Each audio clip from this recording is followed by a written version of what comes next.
നമസ്കാരം, കൊട്ടാരക്കര മീഡിയയിലേക്ക് സ്വാഗതം. കോഴിക്കോട് വയോധികരായ സഹോദരിമാരെ ശ്വാസം മുട്ടിച്ച് കൊലപ്പെടുത്തിയ നിലയിൽ വീട്ടിൽ കണ്ടെത്തിയ സംഭവത്തിൽ ഒപ്പം താമസിച്ച സഹോദരനെതിരെ ലുക്കൌട്ട് നോട്ടീസ് പുറത്തിറക്കി. സഹോദരൻ 62-കാരനായ പ്രമോദിനു വേണ്ടി ചേവായൂർ പോലീസാണ് ലുക്കൌട്ട് നോട്ടീസ് പുറപ്പെടുവിച്ചത്.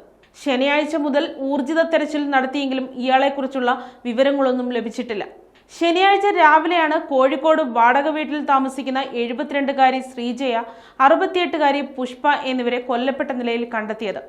ഇവരുടെ ഇളയ സഹോദരൻ പ്രമോദ് സുഹൃത്തിനെയും ബന്ധുവിനെയും ഫോണിൽ വിളിച്ച് സഹോദരിമാർ മരിച്ചെന്ന് അറിയിക്കുകയായിരുന്നു.